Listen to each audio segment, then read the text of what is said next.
Hello, I'm Frank Boxberger. Welcome to BigBandTheory.net. These are the trivia questions. So, the trivia question for today is which album was on the top 200 selling albums for the most weeks in a row? It holds the Guinness Book of World Records. So this album had the longevity, Billboard top 200 albums. For how long? Pause. Okay, the answer is Dark Side of the Moon by Pink Floyd is the actual album, and the number of weeks is 736 weeks in a row. Crazy. Pink Floyd, Dark Side of the Moon, 173 weeks in a row. No one will ever do that again. And a little side note, second trivia question, Alan Parsons was actually the producer of that album, which early on he was an engineer on the Abbey Road album when he was about 18 for the Beatles. He brought saxophone into the mix, so he was what I would call sort of an additional member of Pink Floyd at that point. Okay, trivia question. This is BigBandTheory.net, and today's trivia question is which band had, at one time or another, not at the same time, 3 of the top 10 best guitarists in the world in their band? It's crazy, right? So which band was that? Pause. Okay, the answer is the Yardbirds. So the Yardbirds, which formed in about 1968, had Jimmy Page from Led Zeppelin, Jeff Beck, and Eric Clapton all in the band. 3 iconic members of that band went on to do amazing things. Okay, trivia question. BigBandTheory.net. Okay, so Eddie Van Halen, one of the most influential guitarists of the last century, he had 2 guitarists growing up that were his favorite listening to and favorite as far as influential. Name those 2 guitarists. Pause. Okay, the 2 guitarists were Eric Clapton, his favorite guitarist just to listen to, but actually a guy named Alan Holdsworth, who was influential in pushing his style. If you've never heard any Alan Holdsworth, nobody's ever played like him before or since, even to imitate him. It's so crazy. Check out the UK album, the first one. It was a super group with Bill Bruford from Yes. It had Eddie Jobson from Frank Zappa and John Wetton on bass and vocalists. UK, the first album, is amazing. Check out Alan Holdsworth. Okay, trivia question. This is a personal one.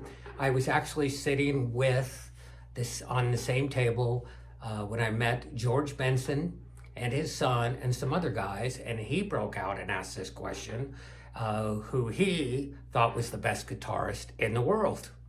And it turned out, amazingly, his answer was Tommy Emmanuel. Now, if you've never heard Tommy, he's an acoustic guitar player and amazing. And I think him and Doyle Dykes are the 2 best acoustic guitar players. And when you get to know guitarists, their favorite a lot of times is something they can't do and they admire from afar. So as great as George Benson is at jazz, he admired and thought Tommy Emmanuel was the best. Okay, trivia question. This is BigBandTheory.net. Okay, so there's another super group that is the Traveling Wilburys. You have to name all 5 members. If you could only name 4 or 3, that's great, but try to name all 5 members of the supergroup Traveling Wilburys. Pause. Okay, in this group is Jeff Lynne of ELO, Tom Petty, of course, Tom Petty and the Heartbreakers, George Harrison, are you kidding me? The Beatles.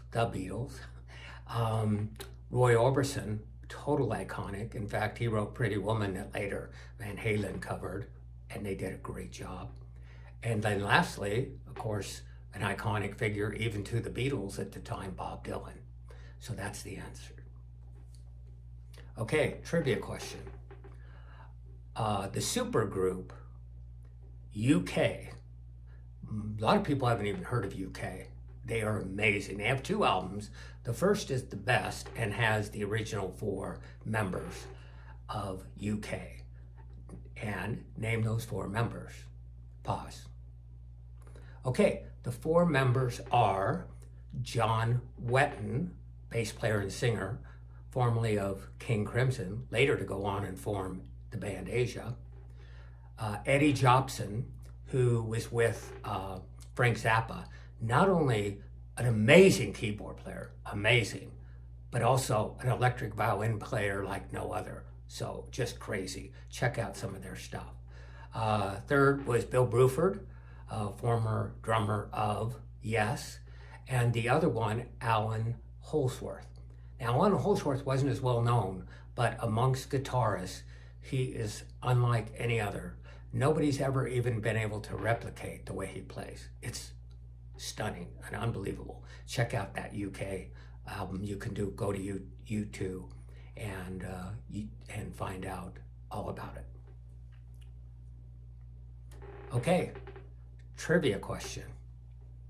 How many different bands did Eric Clapton play in, and how many can you name?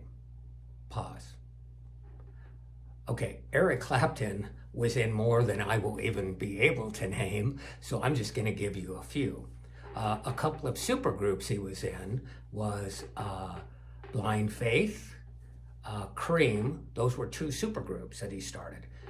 He was also in Derek and the Dominoes, of course, his own band, and let's see if I'm forgetting any. Derek and the Dominoes, Blind Faith, Cream, Yardbirds, his own band, and one other I can't even remember. Amazing. Way to go, Eric.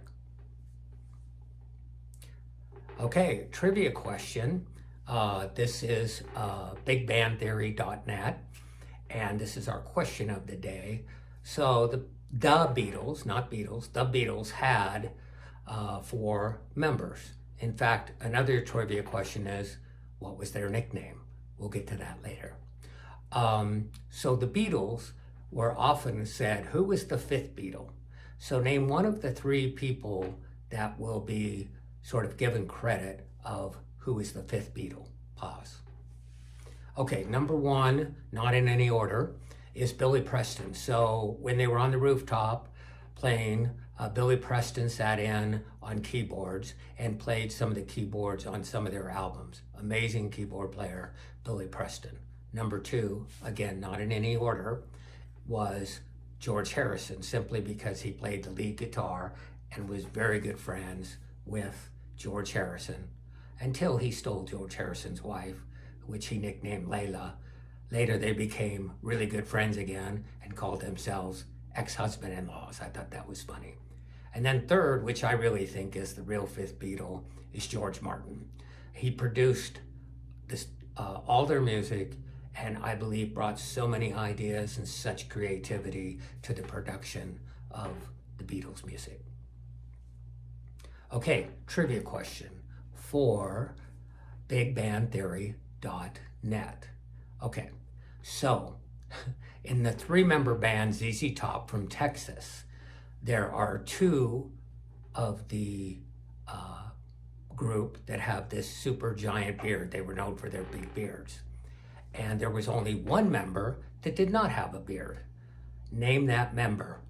And if you can, what he did in the band, what he played. Pause. Okay, the funny thing about this, you'll always remember it.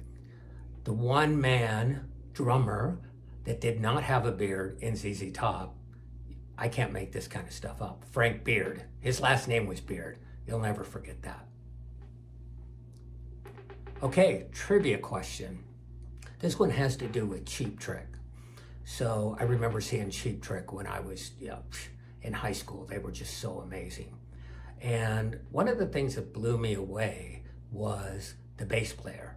I heard at many times what was a three-piece band, because the lead singer was not always playing guitar, and I was hearing way more music coming. Later, I realized why, because Tom Peterson was playing a bass. Can you name what kind of bass and why it sounded so amazing? Pause. Okay, the answer is Tom Peterson was playing a Hamer 12-string bass. Now the 12 strings really was like a 4-string bass, but like, let's say, a 12-string guitar. When you held down one note, you were holding down 3. So there was the low bass note and 2 higher strings, which were tuned to an octave slightly out of phase. So when he was playing bass, it filled in for a rhythm guitarist, and that was an iconic sound, an iconic moment. I swore there was not 3 instruments coming from the States that night.